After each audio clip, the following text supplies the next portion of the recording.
जय हिंद फ्रेंड, हिंदी और प्राइड में आप सभी का स्वागत है। फ्रेंड्स, हिंदी साहित्य कॉम्बो बैच के तहत जो हम प्रमाणिक किताबें पढ़ने वाले हैं उसमें ये किताबों के क्रम में जो पहला लेक्चर हम ले रहे हैं हजारी प्रसाद द्विवेदी के हिंदी साहित्य के आदिकाल पे जो विशेष काम हुआ है। तो हिंदी साहित्य का आदिकाल बहुत महत्वपूर्ण किताब है और इसमें आप समग्र दृष्टिकोण देख सकते हैं। एक तरीके से आपका जो समग्र दृष्टिकोण होता है हिंदी साहित्य के आदिकाल के परिप्रेक्ष्य में वो देखने को मिलेगा। और देखिए, एक तरीके से बात करें तो हजारी प्रसाद द्विवेदी वैसे निबंधकार, उपन्यासकार, आलोचक, शोधकर्ता, अकादमिक दुनिया में भी इनको आकाश धर्मा गुरु के रूप में जाना जाता है। तो एक हिंदी के सुदृढ़ मणि स्तंभ है और एक महत्वपूर्ण स्थान भी इन्होंने अपना बना लिया हिंदी साहित्य में।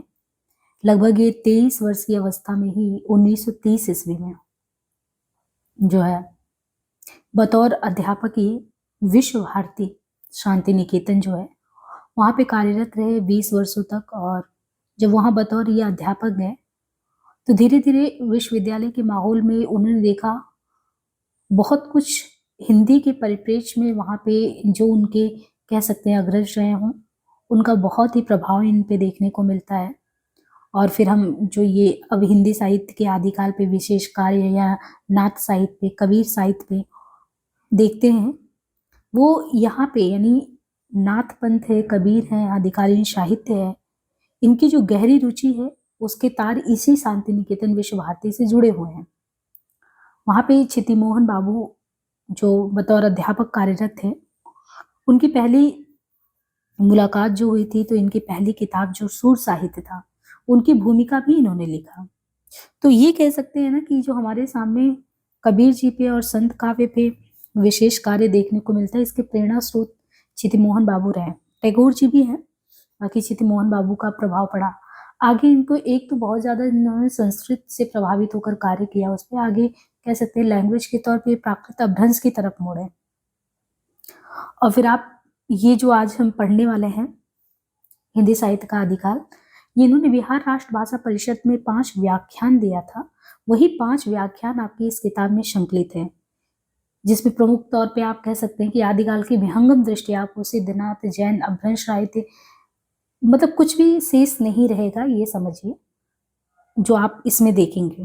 बाकी प्रामाणिकता को लेके, आदिकाल की महत्ता को लेके, पृथ्वीराज रासो पर विस्तार कार्य हो और बहुत कुछ हमें पुस्तक में देखने को मिलेगा। तो हम बिना देर किए हुए सीधे भूमिका पे आ जाते हैं। बाकी जो जो भी चीज़ें इंपॉर्टेंट पॉइंट रहेगा उसको साथ में अपडेट करते रहेंगे पढ़ते पढ़ते। देखिए, भूमिका द्वितीय संस्करण में लिखते हैं, अब खुद लिखते हैं कि हिंदी साहित्य का जो आदिकाल है दूसरी बार छपकर प्रकाशित हो रहा है।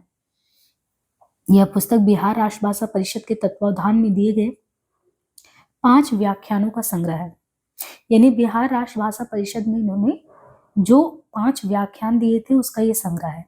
उस समय मेरे मन में हिंदी के आरंभिक साहित्य के संबंध में जो उलझने थी और उनका जो समाधान समझा था उसे विद्वानों के सामने यथासंभव स्पष्ट रूप से रख दिया। प्रकाशित होने के बाद विद्वान मंडली का ध्यान इस पुस्तक की ओर आकर्षित हुआ और इनकी अनुकूल प्रतिकूल चर्चाएं हुई। तो यहाँ पे इन्होंने स्पष्ट तौर पे ये बात रखी कि ये जो है हिंदी साहित्य का आदिकाल जो आप पढ़ रहे हो दूसरी बार छप रहा है, ये विशेष तौर पे हम बिहार राष्ट्र भाषा परिषद के तत्वावधान में जो 5 व्याख्यान हुए थे उन्हीं व्याख्यानों का संग्रह है। तो पहली बात आपकी किताब के संबंध में ये जानकारी होनी चाहिए कि ये किताब जो है वो 5 व्याख्यानों का संग्रह है और बिहार राष्ट्र भाषा परिषद के तत्वावधान में ये वहाँ पे दिया गया था। अब क्योंकि इन्होंने कहा कि एक लेखक के तौर पे जो आलोचनाएं मुझे देखने को मिली, तो आलोचना और कह सकते हैं अनुकूल भी रहता है, प्रतिकूल भी, लेकिन जो आलोचनाएं ऐसी होती हैं कि हाँ जिनकी वजह से मैं थोड़ा इम्प्रूवमेंट करूँ, उन सुझावों का स्वागत करता हूँ। कई सुझावों से मैं बहुत लाभान्वित नहीं भी हो पाया, सेटिस्फाई डिससेटिस्फाइड दोनों चीज़ें होती, संतुष्ट असंतुष्ट। लेखक की एक कह सकते हैं कि कार्मिक दृश्य देखें तो दोनों ही चीजें हैं। तो जो चीजें स्वागत योग्य थी उनको लिया गया। कई मित्रों ने सलाह दी कि जिन अपभ्रंश पदों की व्याख्या व्याख्यानों में नहीं आ सकी हो उनका हिंदी भाषांतर दे दिया जाए। इस संस्करण में इन्होंने कहा कि मैंने उनकी सलाह मान भी ली, परंतु जहाँ केवल भाषा विषयक उदाहरण देने के लिए एकाध पंक्तियां उद्धृत की गई हैं, उनका अनुवाद छोड़ दिया गया है। तो मतलब जैसे समझ में नहीं आया, उनको समझाने का प्रयास भी किया गया है। इन पंक्तियों का उद्देश्य कहते हैं केवल और केवल आपको भाषा संबंधी वैशिष्ट का उदाहरण प्रस्तुत करना था, और वो उद्देश्य अनुवाद दिए बिना भी सिद्ध हो जाता, अगर नहीं भी दिया जाता तब भी हो जाता। तो इस प्रकार इस दूसरे संस्करण में आपको थोड़ी सी नवीनता देखने को मिलेगी। जिन विद्वानों ने उस पुस्तक की आलोचना की, उनके प्रति भी हार्दिक कृतज्ञता। तो कुल मिला के बिहार राष्ट्र भाषा परिषद ने पुस्तक के दूसरे संस्करण में ही उतनी रुचि और तत्परता दिखाई जितना पहले में दिखाया था, और इस तरीके से इन्होंने कहा कि परिषद के अधिकारियों ने जिस उत्साह और प्रेम से इस निर्दोष इसे बनाने के साथ ही आपके समक्ष रखा, मैं उनका आभार प्रकट करता हूँ। फाल्गुन शिवरात्रि, काशी विश्वविद्यालय, हजारी प्रसाद द्विवेदी। तो ये दूसरे संस्करण की भूमिका लिखे हैं। अब यहाँ पे आप देखेंगे तो इन्होंने 176, अब इतने पृष्ठ में ये आपका हिंदी साहित्य के विशेष तौर पे आप आदिकाल पे चर्चा करेंगे। जैसे इनकी किताबों में नाथ साहित्य, स्पेशली नाथ साहित्य पे पढ़ना हो तो द्विवेदी जी ने बहुत विस्तार से लिखा है, या कबीर जी पे बहुत विस्तार से लिखा है। बाकी अन्य दो पुस्तकों में आप उद्भव और विकास भी इनका पढ़ेंगे, भूमिका भी है। तो हम प्रथम व्याख्यान के तौर, जो कि 9 से लेकर 41 पृष्ठ तक प्रथम व्याख्यान में देखिए क्या है। और अब ये आप समझ सकते हैं कि इसमें आपको बहुत अच्छे से आदिकाल की जानकारी जो है बहुत अच्छे से मिलने वाला है। अब क्योंकि व्याख्यान है तो संबोधन होगा ही, तो व्याख्यान में आपको इमेजिन करना है कि आपके सामने, मान लीजिए बिहार राष्ट्र भाषा परिषद में आप सामने बैठे हुए हैं और हजारी प्रसाद द्विवेदी जी व्याख्यान दे रहे हैं और आदिकाल पे, और बिल्कुल तन्मयता से आपको सुनना है बिना किसी हटक के। देखिए वो कहते हैं, मित्रों, मैं बिहार राष्ट्र भाषा परिषद के प्रति अपनी आंतरिक कृतज्ञता प्रकट करता हूँ, जिसने मुझे हिंदी साहित्य के आदिकाल के काव्य रूपों के उद्भव और विकास की कहानी कहने का अवसर दिया। यानी अब आपको मंच से वो ये बता रहे हैं कि ये मैं इनके प्रति कृतज्ञता इसलिए प्रकट करता हूँ क्योंकि आप सभी को ये अपॉर्चुनिटी मिल रहा है कि आप आदिकाल के काव्य रूपों के उद्भव और विकास की कहानी सुन सके। तो अब हम लोग कहानी सुनेंगे कि आदिकाल के काव्य रूप का उद्भव और विकास कैसे हुआ। अब कहते हैं कि जो ये काल है, यह काल नाना दृष्टियों से बहुत महत्वपूर्ण है। क्यों? शायद ही भारतवर्ष के साहित्य के इतिहास में इतने विरोधी और स्वातंत्र व्यवघातों का युग कभी आया हो। पहले भी क्वेश्चन आता रहा है कि किसने व्याघातों का काल कहा है, तो यहीं पे देखिए आपको इतने विरोधी और स्वातंत्र व्यवघातों का युग कभी आया होगा। इसका मतलब यहाँ पे साफ साफ जो है द्विवेदी जी इस चीज पे ध्यान दिला रहे हैं, क्योंकि कोई भी चीज जो प्रारंभिक दौर में होता है तो उसमें आप कह सकते हैं कि कोई इनिशियल फेज में जब चीजें शुरू हो जाती हैं तो उसमें आप कह सकते हैं ना कि उसकी स्पष्टता जो होती है वो कम रहती है। तो आप ये जो आदि काल है, क्योंकि जब आप भक्ति काल, रीति काल, आधुनिक काल पे मूव करेंगे धीरे धीरे, तो वो काल में आप देखिए कि धीरे धीरे जैसे कोई चीज का जब बेस होता है, बुनियाद रखा जाता है, तो बुनियाद रखने में बहुत मेहनत का काम होता है। बिल्कुल यहाँ पे यही द्विवेदी जी का कहना है कि ये जो काल है जिसके संबंध में मैं आदिकाल की बात कर रहा हूँ, प्रारंभिक फेज की बात कर रहा हूँ, वो इतना विरोधों और स्वातंत्र घातों का युग कभी नहीं आया होगा भारतवर्ष के साहित्य में। इस काल में अब एक एक चीज कह रहे हैं, इस काल में आपको एक तरफ तो संस्कृत के ऐसे बड़े बड़े कवि उत्पन्न हुए जिन्हें देखोगे आप, जिनकी रचनाएं अलंकृत काव्य परंपरा की चरम सीमा पर पहुंच गई थी, और दूसरी ओर आप देखेंगे यहाँ पे अपभ्रंश के कवि जो अत्यंत सहज सरल भाषा में, अत्यंत संक्षिप्त शब्दों में अपने मार्मिक मनोभाव प्रकट करते थे। श्रीहर्ष, अब यहाँ पे क्या कह रहे हैं लेखक की बात करें, श्रीहर्ष के नैषध चरित के अलंकृत श्लोकों के साथ हेमचंद के व्याकरण में आए हुए अपभ्रंश दोहों की तुलना करने से ये बात अत्यंत स्पष्ट हो जाएगी। फिर धर्म और दर्शन के क्षेत्र में भी महान प्रतिभाशाली आचार्यों का उद्भव इसी काल में हुआ था। एक बार पहले हम पढ़ा देते हैं, फिर आपको बताते हैं इसमें की पॉइंट्स क्या है। अभी तो ये इंट्रोड्यूस कर रहे हैं। दूसरी चीज कह रहे हैं कि दूसरी तरफ आपको इसी समय निरक्षर संतों के ज्ञान प्रसार का बीज भी इसी काल में बोया गया। आगे चलकर हम विस्तार पूर्वक इन बातों की चर्चा करने का अवसर पाएंगे। संक्षेप में इतना जान लेना यहाँ पर्याप्त है कि ये काल भारतीय विचारों के मंथन का काल है और इतिहास इसलिए ये बहुत महत्वपूर्ण काल है। यद्यपि हिंदी साहित्य के इस काल की कहानी को स्पष्ट करने का प्रयत्न बहुत दिनों से किया जा रहा है, तथापि उसका चेहरा अब भी अस्पष्ट ही रह गया है। पिछले 20-25 वर्षों में इस साहित्य के वास्तविक रूप का अंदाजा लगाने में सहायता करने योग्य बहुत सी नई सामग्री प्रकाशित हुई है और अब ये उम्मीद की जानी चाहिए कि हमारे साहित्य का रूप अधिक साफ और सुदृढ़ हो सकेगा। इस विषय पर मैंने जो कुछ थोड़ा समझा, यानी थोड़ा बहुत जो भी सोचा समझा है, उसे आपकी सेवा में प्रस्तुत कर रहा हूँ। अब बिल्कुल आप तन के बैठ गए, क्योंकि ये व्याख्यान आदिकाल पे चल रहा है और सामने द्विवेदी जी स्पीच दे रहे हैं। अब बता रहे हो कि देखिए, आज से कोई 68 वर्ष पूर्व 1883 ईस्वी में शिव सिंह सेंगर ने प्रथम बार हिंदी साहित्य के इतिहास का एक ढांचा तैयार करने का प्रयास किया था। इस प्रयत्न के कोई 6 वर्ष बाद सुप्रसिद्ध भाषा विज्ञानी डॉक्टर, बाद में सर चार्ल्स ग्रियर्सन ने अंग्रेजी में एक ऐसा ही प्रयत्न किया। उनकी पुस्तक का नाम है modern vernacular literature of northern Hindustan. ये दोनों पुस्तकें बहुत थोड़ी सामग्री के आधार पर लिखी गई थी।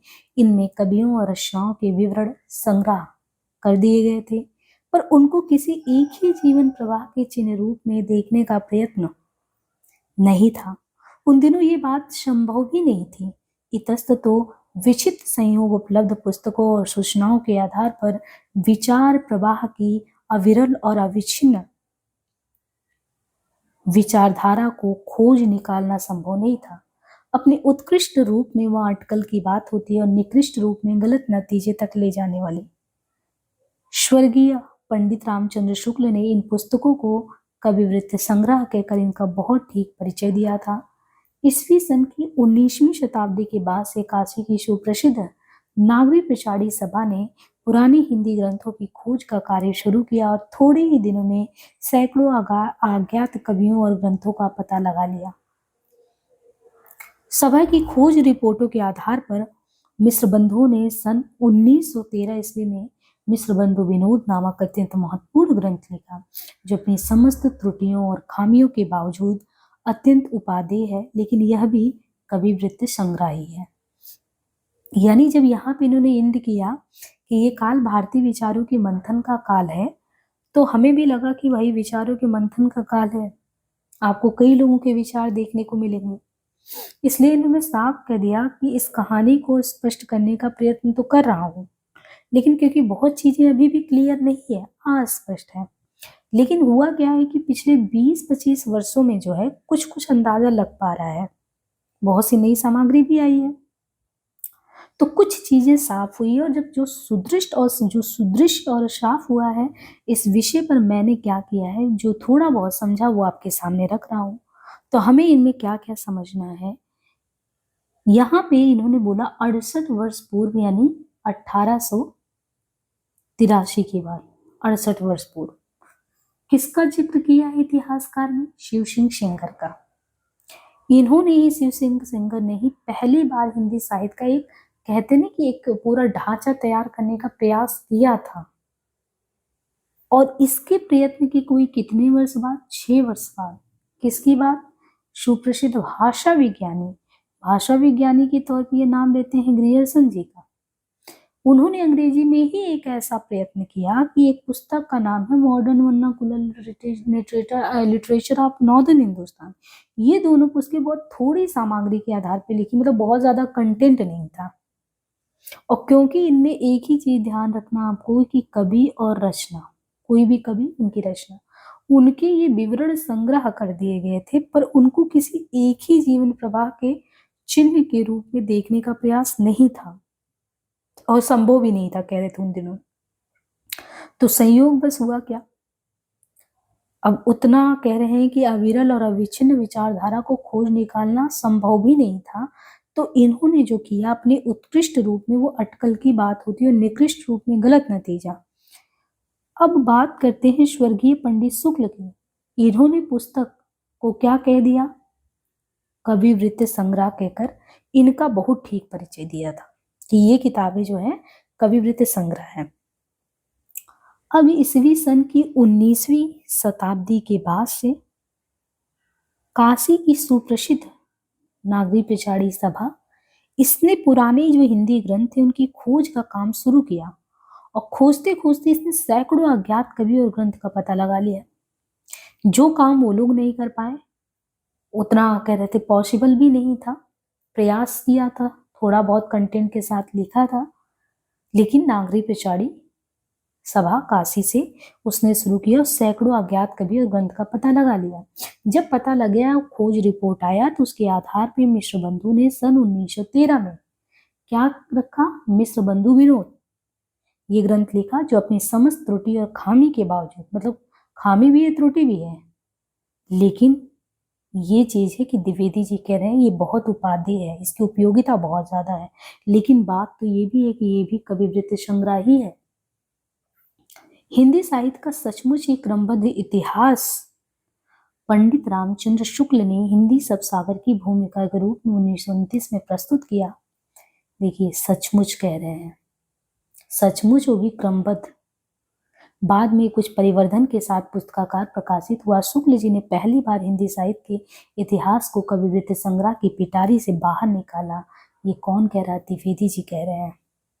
पहली बार उसमें श्वासोच्छ्वास का स्पंदन सुनाई पड़ा। पहली बार वो जीवन मानव विचार के गतिशील प्रवाह के रूप में दिखाई पड़ा। त्रुटियां तो इसमें भी है, वृत्त संग्रह की परंपरा उसमें समाप्त नहीं हुई है। यानी जो चीज आप सिंगर में देख रहे हैं, ग्रियर्सन में देख रहे हैं, पेशन में आप जो है उसको देख रहे हैं, मिश्र बंधु में, वो काम ऐसा नहीं है कि शुक्ल जी ने नहीं किया है।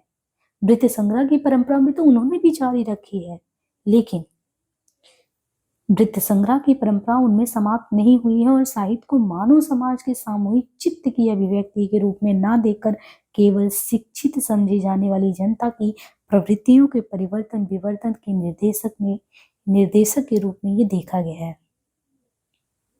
शुक्ल जी की यह विशेष दृष्टि थी और इस दृष्टि भंगिमा के कारण उनके इतिहास में भी विशिष्टता आ गई है। जिन दिनों उन्होंने इतिहास लिखने का काम शुरू किया था, उन दिनों वे अनुभव करने लगे थे कि कवि वृत्ति संग्रहों से काम नहीं चल सकता। शिक्षित जनता की जिन जिन प्रवृत्तियों के अनुसार हमारे साहित्य में जो जो परिवर्तन होते आए हैं, जिन जिन प्रभावों की प्रेरणा से काव्यधारा की भिन्न भिन्न शाखाएं फूटती रही हैं, उनके सम्यक निरूपण तथा उनकी दृष्टि से किए हुए काल विभाग के बिना साहित्य के इतिहास का सच्चा अध्ययन कठिन दिखाई पड़ता है। इस प्रकार सन 1929 ईस्वी में पहली बार शिक्षित जनता की प्रवृत्तियों के अनुसार होने वाले परिवर्तन के आधार पर साहित्यिक रचनाओं के काल विभाजन का प्रयास किया गया। कब? 1929 ईस्वी में पहली बार शिक्षित जनता की प्रवृत्तियों के अनुसार होने वाले परिवर्तन के आधार पर साहित्यिक रचनाओं के काल विभाजन का प्रयास किया गया। उनकी दृष्टि व्यापक थी। उन्होंने अपने इतिहास के पुस्तक रूप में प्रकाशित प्रथम संस्करण में आदिकाल के भीतर अभ्रंश रचनाओं को भी ग्रहण किया। क्या किया? आदिकाल के भीतर अभ्रंश रचनाओं को भी ग्रहण किया, क्योंकि वे सदा से भाषा काव्य के तहत मानी जाती रही हैं। ये जो रचनाएं थी, कह रहे हैं कि सदैव से वो भाषा काव्य के तहत मानी जाती रही हैं। कवि परंपरा के बीच प्रचलित जनश्रुति कई ऐसे भाषा कवियों के नाम गिनाती चली आई हैं जो अभ्रंश में, जैसे कुमार पाल चरित और शारंगधरकृत अहमेर रासो।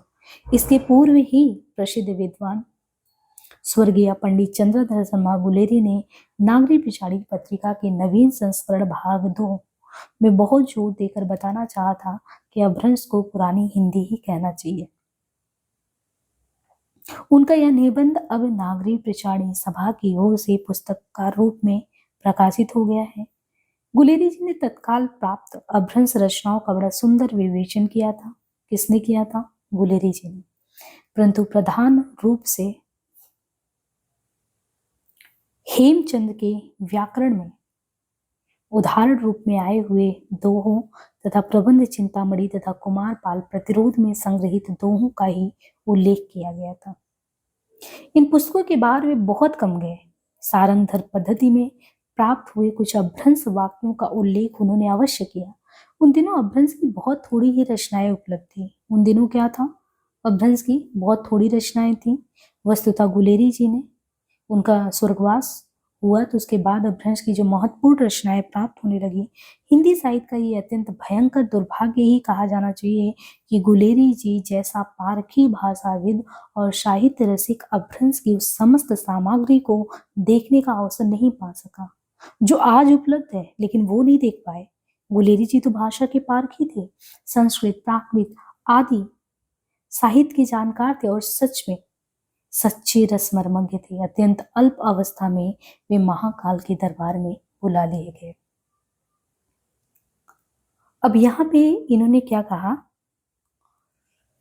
ये एडमिट करते हैं कि हिंदी साहित्य का सचमुच अगर कहे कि कोई क्रोनोलॉजिकल ऑर्डर में लिखा कुछ साहित्य के संबंध में, तो वो व्यवस्थित ढंग से लिखने का काम शुक्ल जी ने हिंदी शब्दसागर की भूमिका के रूप में 1929 में किया। लेकिन क्योंकि पहले की जो रचनाकार, चाहे मिश्र बंधु हो, चाहे सिंगर हो, चाहे ग्रियर्सन हो, वो उनके यहाँ पे जो परिपाटी कविवृत्त संग्रह का रहा है, इन्होंने बस उस चीज को ये किया कि उस पिटारे से चीजों को बाहर निकाला। वो पहला प्रयास शुक्ल जी ने किया।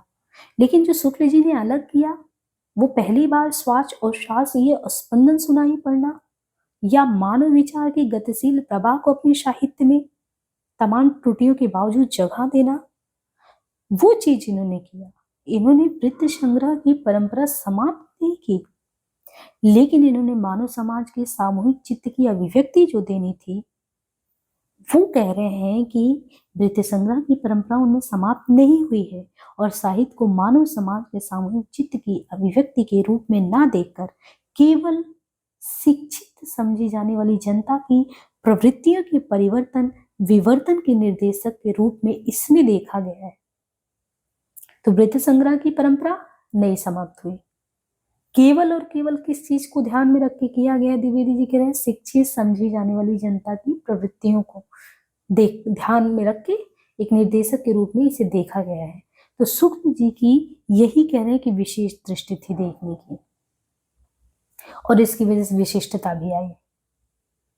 जिन दिनों कह रहे इतिहास लिखने का काम शुरू किया था, उन दिनों में अनुभव ये करने ही लगे थे कि जो कवि वृत्त संग्रह लिखा जाता है उससे काम नहीं चल सकता, ये शुक्ल जी समझ गए थे। लेकिन शुक्ल जी शिक्षित जनता की जिन जिन प्रवृत्तियों के अनुसार हमारे साहित्य में जो जो परिवर्तन होते आए हैं या जिन जिन प्रभावों की प्रेरणा से काव्य धाराएं भिन्न भिन्न फूट रही हैं, शाखाएं निकल रही हैं, उनके सम्यक निरूपण उनकी दृष्टि से किए हुए काल विभाग के बिना साहित्य के इतिहास का सच्चा अध्ययन कठिन है, ये वो समझ गए थे। तो विशेष तौर पे जो शिक्षित जनता है ना, इसको आपको ध्यान रखना है। इन्होंने विशेषताओं को समझ लिया कि हमें काल विभाग के बिना भी हम नहीं देख सकते, काव्यधारा की जो भिन्न भिन्न शाखाएं उनको देखने की दृष्टि क्या होनी चाहिए। इसीलिए इन्होंने सन 1929 में पहली बार शिक्षित जनता की प्रवृत्तियों के अनुसार होने वाले जो परिवर्तन से उनके आधार पे हमारे सामने साहित्य की रचनाओं का काल विभाजन का प्रयास देखने को मिलता है, क्योंकि उनकी दृष्टि भी व्यापक थी। इसलिए इतनी व्यापक दृष्टि में उन्होंने इतिहास के पुस्तक में जब जगह दी, पहला संस्करण आया तो उसी में उन्होंने आदिकाल के भीतर अभ्रंश रचनाओं को भी स्थान दे दिया। जबकि अभ्रंश रचनाएं तो कह रहे हैं कि सदा से भाषा काव्य के तहत मानी जाती थी और ऐसा रहा भी है कि कवि परंपरा के भी जो जनश्रुति कानों से सुना जाता था तो भाषा कवियों के नाम गिनाते चले आए। उसी में अभ्रंश के जो कवि जैसे कुमारपाल चरित है, सारंगधर का हमीर रासो उसी में गिने जाते थे। यहाँ तक इसके पहले की बात करें कि प्रसिद्ध विद्वान थे स्वर्गीय पंडित चंद्रधर शर्मा गुलेरी। नागरी पिछाड़ी पत्रिका के नवीन संस्करण भाग 2 में बहुत जोर देकर बताना चाहा था गुलेरी जी ने कि अभ्रंश को पुरानी हिंदी ही मानो। उनका यह निबंध है अब नागरी पिछाड़ी सभा की ओर से पुस्तक रूप में भी प्रकाशित हुआ। गुलेरी जी ने तत्काल प्राप्त अभ्रंश रचनाओं का बड़ा सुंदर विवेचन भी किया था, परंतु प्रधान रूप से हेमचंद के व्याकरण में उदाहरण रूप में आए हुए दोहों तथा प्रबंध चिंतामणि तथा कुमारपाल प्रतिरोध में संग्रहित दोहों का ही उल्लेख उन्होंने किया था। इन पुस्तकों के बाहर वे बहुत कम गए, इन्हीं के अंदर ही जो एग्जाम्पल देना था दिए। लेकिन सारंग धर पद्धति में प्राप्त कुछ अपभ्रंश वाक्यों का उल्लेख भी किया उन्होंने। उन दिनों अपभ्रंश की थोड़ी ही रचनाएं थी, तो कोशिश तो गुलेरी जी ने किया, जो बात शुक्ल जी ने रखा गुलेरी जी ने प्रयास किया, लेकिन वो विफल रहे। उनका स्वर्गवास हो गया। अपभ्रंश की महत्वपूर्ण रचनाएं प्राप्त होने लगी।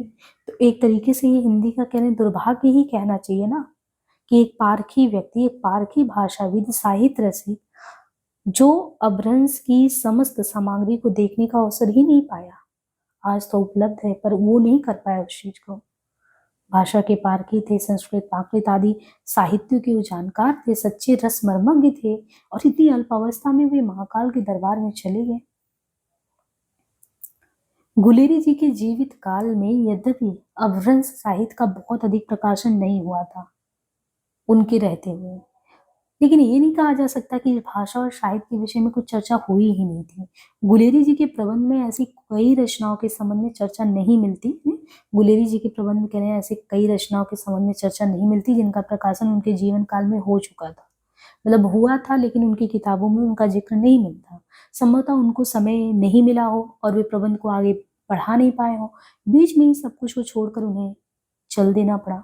शुक्ल जी ने गुलेरी जी के अध्ययनों का उपयोग किया, परंतु व्यापक दृष्टि रखते हुए भी उन्हें उन रचनाओं को देखने का अवसर नहीं प्राप्त हुआ जो गुलेरी जी से छूट गई थी। यानी जो चीजें गुलेरी जी से भी छूट गई थी, शुक्ल जी ने उनके अध्ययन का बहुत उपयोग किया, लेकिन शुक्ल जी की दृष्टि भी बहुत व्यापक है, फिर भी द्विवेदी जी कह रहे हैं कि उन्हें उन रचनाओं को देखने का अवसर नहीं प्राप्त हुआ।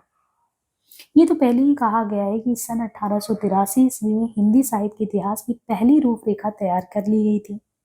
इसके कई वर्ष पूर्व सन 1877 ईस्वी में सुप्रसिद्ध भाषा शास्त्री जर्मन पंडित पिशेल ने जर्मनी के हाल नगर से हेमचंद्राचार्य के व्याकरण का बहुत अच्छा सुसंपादित संस्करण प्रकाशित किया था।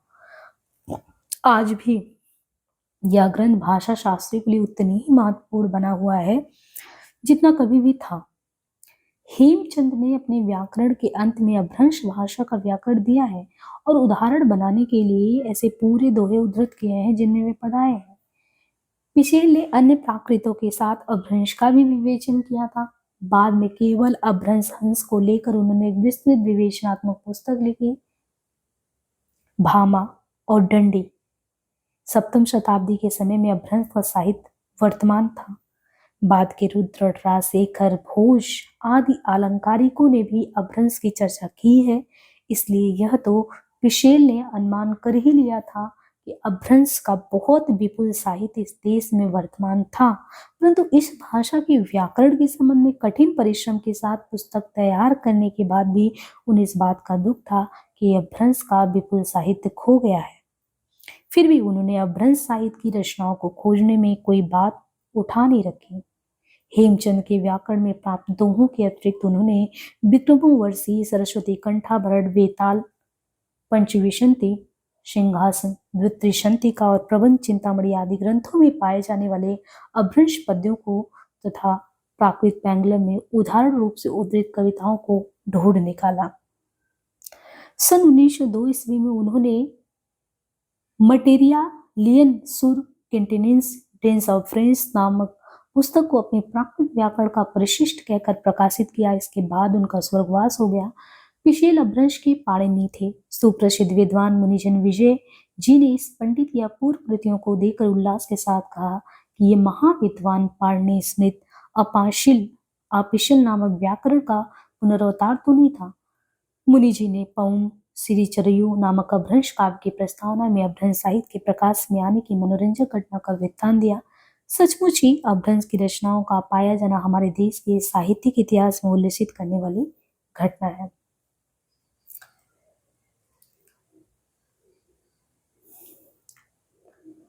देखिए यहाँ पे इन्होंने कहा, ये तो देखें तो पहले ही कहा गया है कि सन 1883 ईस्वी में जो हिंदी साहित्य का इतिहास है, सिंगर जी ने पहले ही रूपरेखा तैयार कर दी थी और फिर कई वर्षों बाद बता रहे हैं कि 1877 में सुप्रसिद्ध भाषा शास्त्री का नाम पिशेल है, जर्मनी के, उनका हालनगर से हेमचंद्राचार्य जिनके व्याकरण है, उनका बहुत अच्छा इन्होंने एक संस्करण प्रकाशित किया।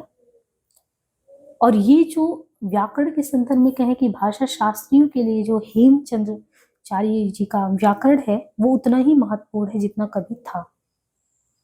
अच्छी बात यह कि इन्होंने अपने व्याकरण में जो है अपभ्रंश भाषा का व्याकरण भी अंत में जोड़ा है, और उदाहरण बनाने के लिए ऐसे पूरे दोहे भी उद्धृत किए हैं जिनमें वो पद आए हैं। और फिशेल ने अन्य जो प्राकृत हैं, प्राकृतों के साथ अपभ्रंश का भी विवेचन कर दिया है। बाद में वो केवल और केवल अपभ्रंश अंश को लेकर उन्होंने एक विस्तृत आलोचना विवेचनात्मक पुस्तक लिखा। तो एक तो ये व्याकरण का किताब बहुत महत्वपूर्ण है, दूसरी चीज इसमें अपभ्रंश भाषा का जो जगह मिला हुआ है, पिशेल ने प्राकृत के साथ भी इसको स्थान दिया, बाद में तो विस्तार से विवेचनात्मक उल्लेख किया अपभ्रंश पे। और हम भारतीय काव्य शास्त्र में भामा को पढ़ते हैं, दंडी को पढ़ते हैं, इनके समय में भी अपभ्रंश का साहित्य तो था ही। बाद में रुद्रट है, राजशेखर है, भोज है, इनके भी अलंकारिकों ने भी अपभ्रंश की चर्चा की है, इनको हम भारतीय काव्य शास्त्र में पढ़ते हैं। इसलिए यह तो पिछले ने अनुमान कर ही लिया था कि अपभ्रंश का जो है ना साहित्य विपुल साहित्य है इस देश में, ये अंदाजा उन्होंने लगा लिया था। लेकिन इस भाषा के व्याकरण के संबंध में कठिन परिश्रम के साथ पुस्तक तैयार करने के बाद भी उन्हें इस बात का ये दुख था कि अपभ्रंश का विपुल साहित्य तो खो गया है।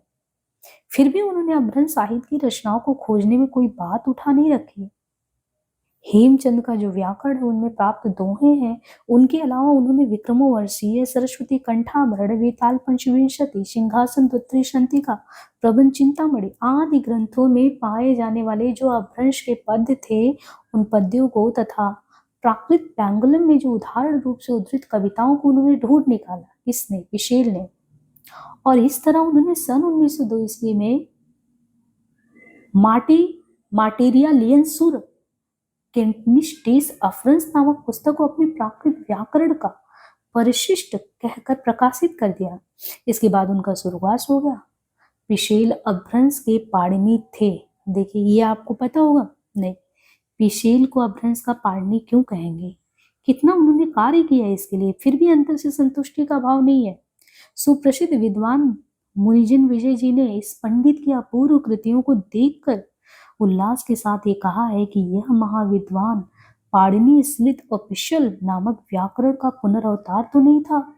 मुनि जी ने पौम सिरिचर्यु नामक अपभ्रंश काव्य की प्रस्तावना में अपभ्रंश साहित्य के प्रकाश में आने की मनोरंजक घटना का वृत्तांत दिया है। सचमुच ही अपभ्रंश की रचनाओं का पाया जाना हमारे देश के साहित्यिक इतिहास में उल्लसित करने वाली घटना है, क्योंकि इतना विपुल साहित्य खो गया। बहुत दिनों तक तो पिसेल का ये मत दोहराया जाता रहा कि अपभ्रंश का साहित्य एकदम खो गया है। गुड़े, बनर्जी, शास्त्री आदि ने बहुत बात तक भी इस मत को दोहराया।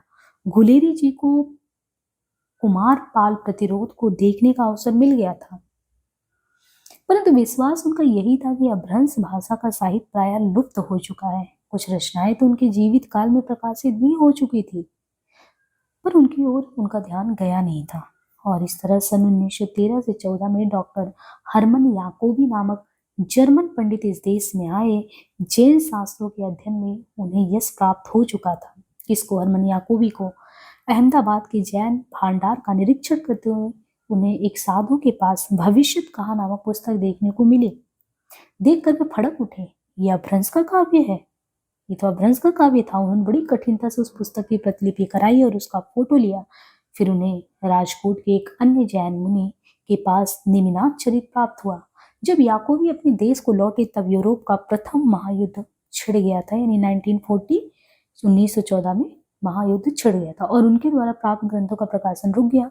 सन 1918 ईस्वी में म्यूनिक की रॉयल एकेडमी ने याकोबी द्वारा संपादित भविष्य कहा प्रकाशित की। इसके कोई 3 वर्ष बाद अपभ्रंश की दूसरी रचना नेमिनाथ चरित में से एक अंतः कथा सणकुराचर्यु लेकर उसे संपादित करके प्रकाशित किया। ये दोनों ही ग्रंथ अत्यंत परिश्रम से संपादित हुए थे। इधर बड़ौदा के महाराज सर सायाजीराव गायकवाड़ की आज्ञा से सन 1914 ईस्वी में श्री चीमन लाल लाभाई दलाल ने पाटड़ के जैन ग्रंथ भांडार की हजारों पुस्तकों की परीक्षा के उपरांत कई अभ्रंश पुस्तकों का पता लगाया है, जिनमें मुख्य हैं संदेश रासक, वज्रस्वामी चरित, अंतरंग संधि, चौरंग संधि, शूलासाख्यान, चच्चरी, भावनाशार, परमात्म प्रकाश, आराधना, मैड्रेह संधि, नम्यम सुंदरी संधि, भविष्यत कहा, ओम श्री चरियो इत्यादि अस्थूला अक्षरांकित पुस्तकें प्रकाशित हो चुकी हैं। श्री दलाल ने भविष्यत कहा का संपादन फिर आरंभ किया, पर सन 1918 ईस्वी में उनका अचानक स्वर्गवास हो गया। बाद में स्वर्गीय पांडुरंग गुणे ने इस कार्य को पूरा किया। यह संस्करण भी छपकर प्रकाशित हो चुका है। फिर तो बाद में और भी बहुत सी अभ्रंश पुस्तकों का पता चला और इस तरह बहुत सी ग्रंथ भांडारों में इन पुस्तकों की भाषा को प्राकृत समझ लिया गया। इस प्रकार वे उपेक्षित बने रहे। जब सन 1918 ईस्वी में भांडारकर रिसर्च इंस्टीट्यूट की स्थापना हुई और डेक्कन कॉलेज में सुरक्षित प्रतियां उस संस्था में लाई गई, तो सुप्रसिद्ध विद्वान मुनिजिन विजय जी ने जैन ग्रंथों का अवलोकन और परीक्षण किया। उस समय उन्हें अनेक महत्वपूर्ण अभ्रंश ग्रंथों का पता लगा, जैसे बुफ्यंत या पुष्यदंत का तिश्रिल कर्ण महापुराण, स्वयंभू का पौंचर्य, हरिवंश पुराण आदि पुस्तकें प्राप्त हुई। उन्हीं दिनों हिंदी जगत के सुपरिचित विद्वान थे पंडित नाथुराम प्रेमी, जिन्होंने जैन साहित्य संशोधक नामक त्रैमासिक पत्र में पुष्पदंत और उनका महापुराण नामक महत्वपूर्ण लेख लिखा। उन्होंने अभ्रंश ग्रंथों के बारे में और भी कई महत्वपूर्ण लेख लिखे, जो अब जैन साहित्य का इतिहास नामक ग्रंथ में संग्रहित हो गए हैं। प्रेमी जी ने जसचर्यु, हुड़ाई कुमार चर्यु नामक दो और अभ्रंश ग्रंथ खोज निकाले हैं। फिर प्रोफेसर हीरालाल जी जैन ने कारंजा के जैन भांडार से करक चंद्रियो, साविदाय दमदोहा, पाउड़ दोहा आदि कई ग्रंथों को खोज निकाला और संपादित करके उन्हें प्रकाशित भी कराया। महापंडित राहुल सांकृत्यायन ने स्वयंभू पुष्पदंत की हस्तलिखित पोथियों से संग्रह करके कुछ महत्वपूर्ण रचनाएं अपनी काव्यधारा नामक ग्रंथ में प्रकाशित की। इधर कई विद्वानों ने इस साहित्य का गंभीर अध्ययन किया, जिनमें श्री मुनिजन विजय, आदिनाथ उपाध्याय, डॉक्टर हीरालाल, डॉक्टर परशुराम वैद्य, पंडित लालचंद गांधी, डॉक्टर जगदीश चंद्र जैन और डॉक्टर आर स्टोर प्रभृति विद्वानों के नाम विशेष रूप से उल्लेख है। इन विद्वानों से परिश्रम के अनेक अपभ्रंश ग्रंथों का प्रकाशन हुआ है और अब ये नहीं कहा जा सकता कि अपभ्रंश का साहित्य तो एकदम से लुप्त हो गया है। तो यहाँ पे देखिए कि अपभ्रंश में किस तरीके से कितना मेहनत का काम किया गया लेखकों के द्वारा, यहाँ पे हमें देखने को मिलता है। और कितनी खुशी की बात है जब ये इस पे काम, जैसे पिशेल के बाद बता रहे हैं कि ये नहीं रहे, फिर गुड़े बनारजी शास्त्री, इन लोगों ने भी कहा, उसी मत को रिपीट किया। गुलेरी जी के रहते हुए उन्होंने कुमार पाल प्रतिरोध तो पढ़ चुका, मतलब पढ़ लिया था अपने उसमें, लेकिन जीवित काल में रहते हुए, लेकिन कह रहे थे उस तरफ ध्यान नहीं जा पाया था उनका। लेकिन फिर इन्होंने 1913-14 में जिक्र किया है और 1914 में प्रथम विश्व युद्ध भी छिड़ जाता है और हरमन याकोबी का जिक्र करते हैं कि कौन थे, एक जर्मन पंडित यहाँ आए और फिर जैन शास्त्रों के अध्ययन में उन्हें बहुत पहले से ही यश प्राप्त था। फिर ये अहमदाबाद की जैन भंडार का निरीक्षण कर रहे थे, तो उनको एक साधु के पास ये चीज मिला, भविष्यत कहा, और उसको देख के उनको लगा कि यार ये तो अपभ्रंश का काव्य है यहाँ पे। फिर उसकी उन्होंने प्रतिलिपि, उसका फोटो कराया। फिर राजकोट के एक अन्य जैन मुनि थे, उनके पास उनको नेमिनाथ चरित मिला इसी तरीके से। फिर वो अपने देश याकोबी लौटते, यानी वो जर्मन के थे, और तब तक तो यूरोप का पहला महायुद्ध यानी 1914 छिड़ चुका था। 1918 में युद्ध खत्म होता है और फिर क्या होता है, सन 1918 में म्यूनिक की रॉयल एकेडमी ने याकोबी द्वारा जो संपादित भविष्यत कहा था उसको प्रकाशित करता है। फिर कोई 3 वर्ष बाद जो है दूसरी रचना अपभ्रंश की मिलती है, नेमिनाथ चरित। उनमें से एक अंथा कथा शरण कुमार चरियू को लेकर उसे संपादित करके प्रकाशित करते हैं। दोनों ग्रंथ बड़े परिश्रम से संपादित हुए। इधर बड़ौदा के महाराज सर सायाजी राव गायकवाड़ की आज्ञा से फिर सन 1914 में श्री चिमन लाल ढाबाई दलाल ने पाटण के जैन ग्रंथ भांडार के हजारों पुस्तकों की परीक्षा के उपरांत कई अपभ्रंश पुस्तकों का पता लगाया, जिनमें मुख्य है संदेश रासक, वज्रस्वामी चरित, अंतरंग संधि, चौरंग संधि, शूलाख्यान, चच्चरी, भावनाशार, परमात्म प्रकाश, आराधना, मैड्रास संधि, नेम्यम सुंदरन संधि, भविष्यत कहा, पौंचर्यो। श्री दलाल ने भविष्यत कहा का संपादन भी शुरू किया था, पर सन 1918 में उनका अचानक स्वर्गवास हो गया। बाद में फिर किसने, स्वर्गीय पांडुरंग पुड़ी ने काम को पूरा किया।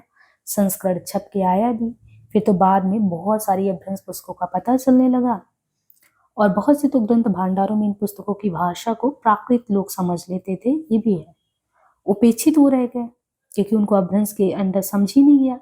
फिर 1918 की बात बता रहे हैं कि भंडारकर रिसर्च इंस्टीट्यूट की स्थापना हुई और डेक्कन कॉलेज में सुरक्षित जो प्रतियां उसको संस्था में लाया गया और इस तरह सुप्रसिद्ध विद्वान थे मुनि जिनविजय जी ने, इन्होंने क्या किया, जैन ग्रंथों को अवलोकन और परीक्षण किया और फिर इस परीक्षण के दौरान उस समय उन्हें अनेक महत्वपूर्ण अपभ्रंश ग्रंथ जो थे, तो इन्होंने तो जैन ग्रंथों का पता किया लेकिन उस समय भी बहुत सारे कह रहे हैं कि अपभ्रंश ग्रंथ थे, उनका पता लग गया।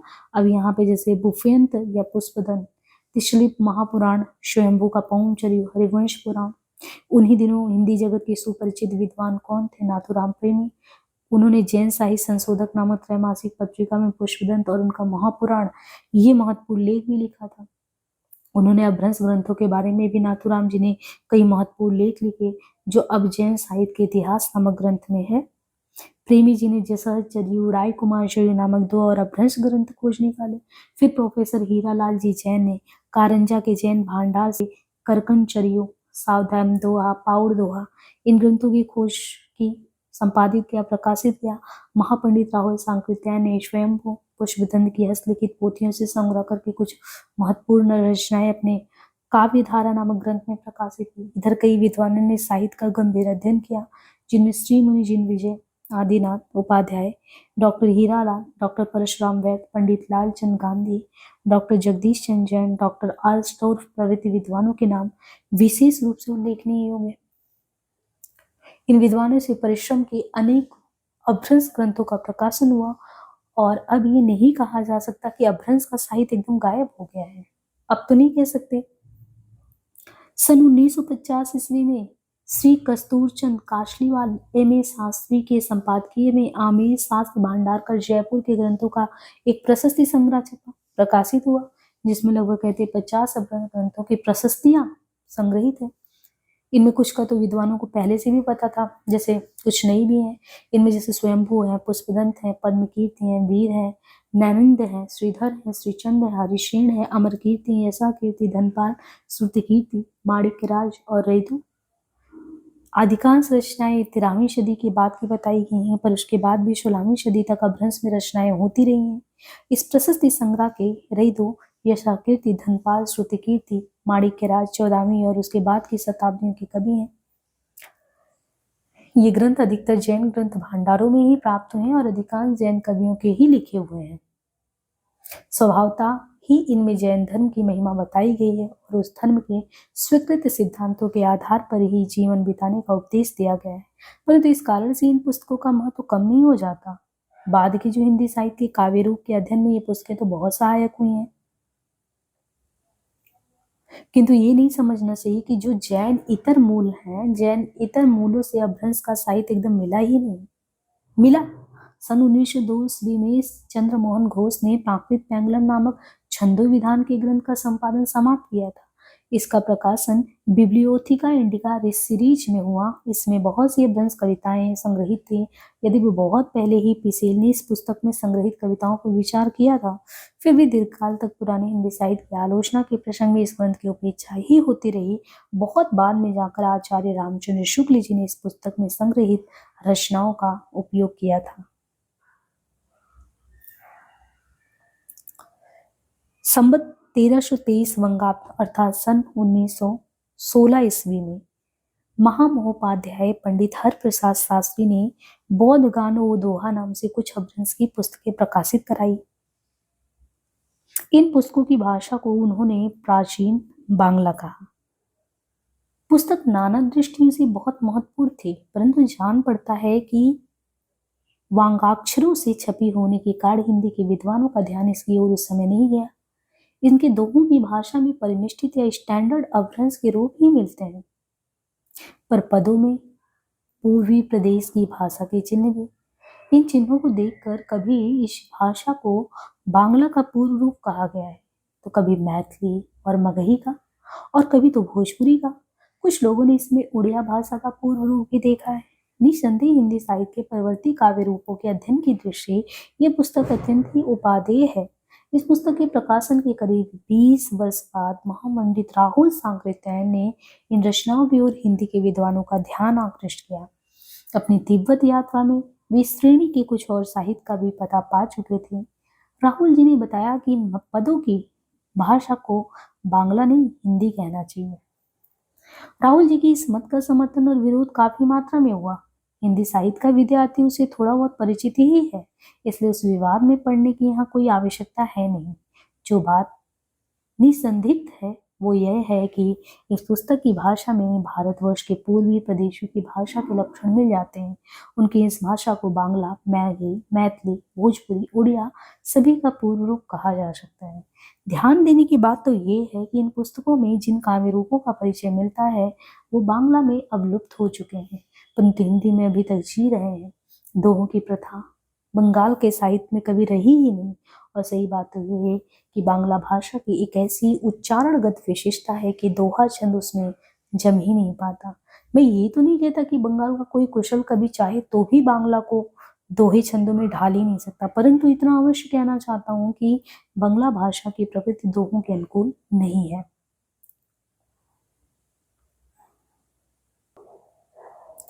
तो यहाँ पे जो है इन्होंने कहा कि सन 1950 में श्री कस्तूरचंद कासलीवाल जो थे एम.ए. शास्त्री, इनके संपादकीय में अगर देखें तो आमेर शास्त्र भंडार जो है वहां पे प्रशस्ति संग्रह में अभ्रंश के करीबन 50 ग्रंथ की प्रशस्तियां मिली है, और कुछ नए कवि भी हैं, पुराने भी हैं, और जिनमें नाम इन्होंने लिया स्वयंभू जी का पुष्पदंत, पद्मकीर्ति, वीर, श्रीधर, श्रीचंद, हरिसिंह, अमरकीर्ति, यशाकीर्ति, धनपाल, श्रुतकीर्ति, माणिक्यराज, रहितो।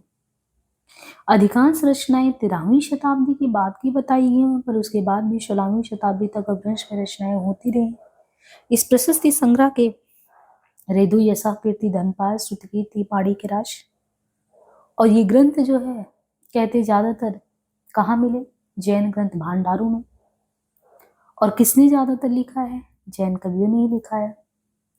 और स्वभाव में देखें तो जैन धर्म की ही महिमा बताई गई, उनके स्वीकृत सिद्धांत के आधार पर कैसे जीवन बिताया जाता उसका उपदेश है।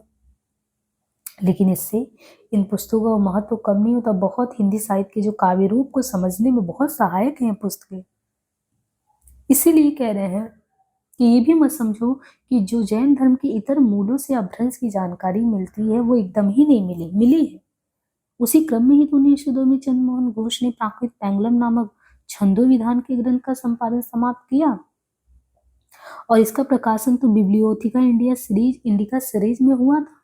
और इसका जिक्र वही पिसेल के बारे में कह रहे हैं कि बहुत पहले ही ये संग्रहित कविताओं पे इन्होंने किया था, बहुत बाद में जाके शुक्ल जी ने इस पुस्तक में संग्रहित रचनाओं का उपयोग किया। यहाँ तक संवत 1323 बंगाल सन 1916 में महामहोपाध्याय पंडित हरप्रसाद शास्त्री ने बोधगान दोहा नाम से कुछ अपभ्रंश की पुस्तकें प्रकाशित कराई। इन पुस्तकों की भाषा को उन्होंने प्राचीन बांग्ला कहा। और इस तरह देखे तो पुस्तक नाना दृष्टियों से बहुत महत्वपूर्ण थी, परंतु जान पड़ता है कि वांगाक्षरों में छपी होने के कारण हिंदी के विद्वानों का ध्यान इसकी तरफ आकृष्ट नहीं हो पाया। इनके दोहों की भाषा में परिनिष्ठित या स्टैंडर्ड अपभ्रंश के रूप ही मिलेंगे, पर पदों में पूर्वी प्रदेश की भाषा के चिन्ह। इन चिन्हों को देखकर कभी इस भाषा को बांग्ला का पूर्व रूप कहा गया है कि ये बांग्ला के पूर्व रूप में, तो कभी इनको मैथिली, कभी मगही और कभी तो भोजपुरी।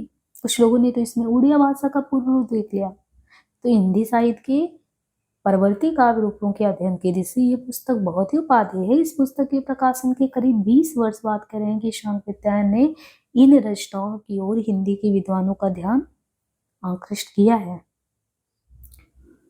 इनका है तिब्बत यात्रा, उसमें इन्होंने कहा कि इस श्रेणी के कुछ और साहित्य का भी पता पा चुके थे, और राहुल जी ने बताया कि इन पदों की भाषा को बांग्ला नहीं हिंदी कहो। ये गलतफहमी नहीं होना चाहिए, बांग्ला नहीं हिंदी है। लोगों ने विरोध भी किया, समर्थन में आए। हम लोगों को भी कह रहे हैं कि हिंदी साहित्य के विद्यार्थी होने के नाते थोड़ी बहुत तो पता होगी ये बातें, लेकिन क्या ही उस चीज में विवाद में पड़े। लेकिन जो निसंदिग्ध है वो ये है कि इस पुस्तक की भाषा में भारतवर्ष का जो पूर्वी प्रदेश है उनकी भाषा के लक्षण तो मिलेंगे ही। उनकी इस भाषा को बांग्ला, मगही, मैथिली, भोजपुरी, उड़िया सभी का पूर्व रूप कह दीजिए, लेकिन ध्यान ये देना है कि जिन काव्य रूपों का आपको परिचय चाहिए वो तो बांग्ला में लुप्त है, परंतु हिंदी में अभी तक है। तो दोहों की प्रथा बंगाल के साहित्य में कभी रही ही नहीं। और सही बात तो ये कि बांग्ला भाषा की एक ऐसी उच्चारणगत विशिष्टता भी है कि दोहा छंद उसमें जम ही नहीं पाता। ये कहाँ की विशेषता बांग्ला की। अगर उस पे एक आरोप लगाते हो, भाषा को बांग्ला कहते हो, तो इन्होंने साफ साफ कहा कि आपको पता ही नहीं इसका मतलब, कि वहां का ऐसा उच्चारणगत विशिष्टता बांग्ला में कि आप सोच भी नहीं सकते कि उसमें इस तरीके से दोहा छंद होगा। मैं ये तो नहीं कहता कि बंगाल का कोई कुशल कवि चाहे तो बांग्ला को दोहे या छंदों में ढाल नहीं सकता। हाँ, लेकिन एक चीज तो है ही ना कि बोलने चालने से वहां की परिस्थितियों को देखें तो वहां की प्रकृति दोहों के अनुकूल नहीं है। और ये जो बौद्ध गानों में भी जिस श्रेणी की पद रचना वो आगे चलकर आपको कबीर आदि संतों की रचनाओं में भी देखने को मिलेगा। तो ये नहीं कहा जा सकता है कि बांग्ला भाषा में उनका चिन्ह ही नहीं मिलता, परंतु ये जरूर है कि लोकप्रिय बंगाल के बाहर ही हुआ है। बांग्ला की वैष्णव पदावली में उसका एक रूप मिल सकता है। साधारण बांग्ला से फर्क करने के लिए इसे ब्रजबुली कहा जाता है। शायद यह इस बात का प्रमाण है कि वैष्णव कवियों ने यह समझ लिया था कि इस प्रकार की पदरचना बांग्ला भाषा की प्रकृति के अनुकूल नहीं है। जो भी हो, इसमें कोई संदेह नहीं है कि दोहा और पदों की परंपरा और विच्छिन्न रूप से हिंदी साहित्य में चली आई है, और काव्य रूप और विचार प्रवाह की दृष्टि से इन गानों और दोहों का संबंध परवर्ती हिंदी साहित्य से ज्यादा है। भाषा की दृष्टि से वो जो कुछ भी हो क्यों ना हो। तो बहुत ही समझने वाला क्लास है, ठीक है। तो क्लास हम 1 घंटे से ज़्यादा कोशिश करेंगे कि ना ही रखें। मुझे लग रहा है कि ये 2 क्लास में आपका हो जाएगा यहाँ पे, ये है ना। तो इसको हम नेक्स्ट क्लास में देखते हैं। आज के लिए इतना ही, धन्यवाद।